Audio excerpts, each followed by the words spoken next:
Vote একেবারে সামনে এবং আজকে প্রথম দফার ভোট হয়েও গেল। দ্বিতীয় দফার ভোট আর কিছুদিনের মধ্যেই। কি মনে হচ্ছে এবার? আপনি আগের ইন্টারভিউতেও আমাদেরকে বলেছিলেন যে মমতা বন্দ্যোপাধ্যায়কে সরানোটা কঠিন বিজেপির পক্ষে। কি মনে হচ্ছে কত আসন এবার, কে কত আসন পেতে পারে? দেখুন, কত আসন কে পাবে ওভাবে তো মানে কোনো ভবিষ্যৎবাণী করা যায় না। তবে আজকের যে প্রথম দফার যে ভোটিং ট্রেন্ড, এখন বেলা কটা বাজে, 2:30 হবে। এই সময়ের ভেতর ভোট কিন্তু ভোটিং পার্সেন্টেজ 62%, 62% অতিক্রম করে গেছে।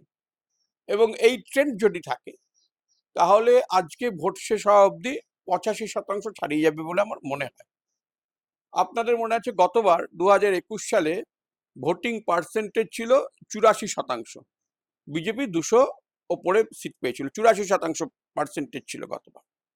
এবার যদি এই পার্সেন্টেজ থাকে, গতবার 84% ভোটিং পার্সেন্টেজ ছিল, তৃণমূল 200-র বেশি সিট পেয়েছিল। এবার যদি এই পার্সেন্টেজ ভোট থাকে, এই 85-85, 85% তো হবেই, বোঝা যাচ্ছে বেলা 2টো নাগাদ 62-65% ভোট 85% ছাড়িয়ে যাবে। এই পার্সেন্টেজ যদি থাকে, তৃণমূল হাসতে হাসতে 220-25 আসন পেয়ে যাবে। আমার নিজের একটা ধারণা হয়েছিল ভোটের আগে, মানে প্রথম দফারও ভোটের আগে বিভিন্ন রিভিউ টিভিউ করে, যে তৃণমূল 225 প্লাস মাইনাস মানে 225 থেকে 230-এর ভেতর একটা কিছু পাবে। আমার মনে হচ্ছে আমার সেই ধারণাটা ঠিকই হবে। বিশেষ করে আজকের এই যে ভোটিং প্যাটার্নটা যদি দেখেন, প্রচুর মহিলা ভোটার কিন্তু বেরিয়ে পড়েছে।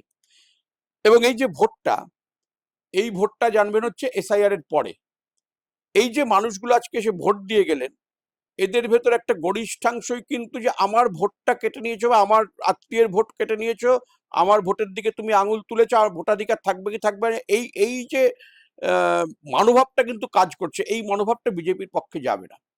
আমার মনে আছে, আমাকে যখন এই ভোটিং নিয়ে রিভিউ করছিলাম প্রথম দফা ভোটের আগে, আমাকে আমার পরিচিত কিছু লোকজন যারা উত্তরবঙ্গের বাসিন্দা, তারা বলেছিলেন যে এবার উত্তরবঙ্গেও বিজেপির ফল খারাপ হবে। এই এসআইআর এর পরেই তারা আমায় বলেছিলেন যে উত্তরবঙ্গেও বিজেপির ফল খারাপ হবে।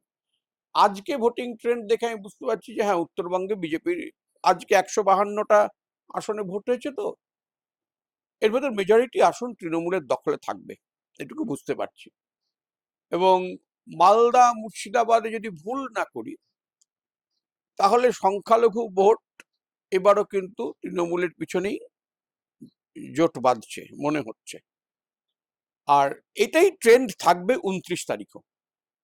29 দক্ষিণবঙ্গ এমনিতেই তৃণমূলের একটা শক্ত ঘাঁটি, সেই ট্রেন্ডটা 29 তারিখ কিন্তু এই ট্রেন্ডটাই থাকবে। এবং দেখবেন 29 তারিখও কিন্তু, যদি কোনো প্রাকৃতিক বিপর্যয় ইত্যাদি না হয়, এইরকমই 85-80% ভোট পড়ে যাবে। ফলে এই ভোটটা মানে এটুকু অনায়াসে এখন বলা যায় যে এটা তৃণমূলের পক্ষে একটা ফেভারেবল একটা জায়গায় চলে যাচ্ছে। ভোটিং পার্সেন্টেজটা দেখে এটা বোঝাই যাচ্ছে। এবং দেখুন, বিজেপি নেতৃত্ব তো চিন্তিত বটেই। অমিত শাহ নিজে বিজেপি অফিসে বসে আছেন। এটা আগে কখনো কখনো কোনো ভোটে হয়নি যে অমিত শাহ বা নরেন্দ্র মোদী বা বিজেপি সভাপতি এসে বিজেপি অফিসে বসে বসে ভোটের খোঁজ খবর নিচ্ছে, এরকম হয়নি। আমাকে একজন বিজেপির ঘনিষ্ঠ লোক বললেন যে অমিত শাহ একটু ক্ষোভ প্রকাশ করেছেন আজকে বিজেপি নেতাদের কাছে। মানে ঠিক মতো সংগঠন নাকি সাজানো গোছানো নেই, এটা উনি হয়তো বুঝতে পারছেন এখন। উনি নাকি একটু ক্ষোভ প্রকাশও করে ফেলেছেন। ওরা মুখে অনেক কিছু বলবে, কিন্তু বিজেপি চিন্তিত যে অমিত শাহের আজকের কার্যকলাপ দেখে বোঝা যাচ্ছে। কিন্তু নির্বাচন কমিশন এবার যেভাবে বিজেপির পাশে রয়েছে এবং বিভিন্ন বিষয়ে নিষেধাজ্ঞা, অমিত শাহ থেকে শুরু করে বিজেপির যে কোনো নেতা বলছেন মহিলাদের 3,000 টাকা করে দেব, চাকরি দেব, সমস্ত বিষয় কি বাংলার মানুষ বিজেপির উপর ভরসা করছে না?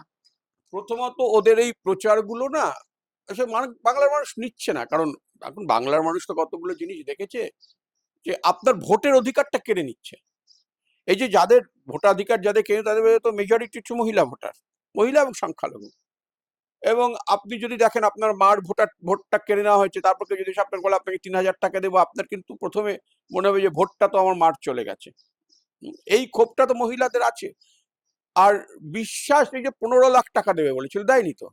ফলে ওই বিশ্বাসের জায়গাটায় কিন্তু মানে মানুষের বিশ্বাসযোগ্যতা অর্জন করতে হয়। তো ওই বিশ্বাসযোগ্যতাটা বিজেপি কিছুতেই অর্জন করতে পারছে না। বিজেপির দ্বিতীয়ত সমস্যা হচ্ছে, এই যে যারা আসছে অন্য রাজ্য থেকে প্রচার করতে। তো বাঙালি মুখ নেই, বাঙালির কালচার জানে না, বাঙালি মুখ নেই, বাংলায় কথা বলতে পারছে না, হিন্দিতে ভাষণ দিচ্ছে। এটা এটা এটা কোথাও বাঙালি ভোটারদের সঙ্গে এদের একটা ব্যবধান থেকে যাচ্ছে, মানে গ্যাপটা এরা মেটাতে পারছে না। এবং এমনকি এখানকার যে বিজেপি নেতা এরাও যে প্রচার করছে, এরাও যে কথা বলছে, বাঙালি কালচারের সঙ্গে এরাও নিজেদের মানে বাঙালি কালচারের কাছাকাছি নিয়ে যেতে পারছে না। এইখানে একটা গ্যাপ তৈরি হয়ে যাচ্ছে। আর এটা তো ঘটনা, দেখুন গ্রামীণ মানুষ, প্রান্তিক মানুষ, আরবান ভোটারের কথা আমি বলছি, রুরাল প্রান্তিক মানুষ, মার্জিনাল ভোটার যারা, তারা এই সরকারের আমলে কিন্তু তারা উপকৃত, বহুভাবে বিভিন্ন প্রজেক্ট মানে বিভিন্ন সরকারি প্রকল্পে তারা উপকৃত। এই মানুষগুলো চট করে বিজেপির দিকে শিফট করে যাবে ওই ৩,০০০ টাকার গল্প শুনে, এটা হয় না কখনো। মানে এবারও তৃণমূল সরকার বিপুল ভোটে আমি এটুকু মানে এখন আজকের ভোটিং প্যাটার্ন দেখে আমি খুব নিশ্চিতভাবে বলছি তৃণমূল কংগ্রেস এবার অনেক বেশ বিশাল ব্যবধানে জিতে যাবে। এবং বিজেপির এই ভোটিং প্যাটার্ন দেখে আমার মনে হচ্ছে বিজেপির সিট আসন সংখ্যা গতবারের থেকে অনেক কমবে।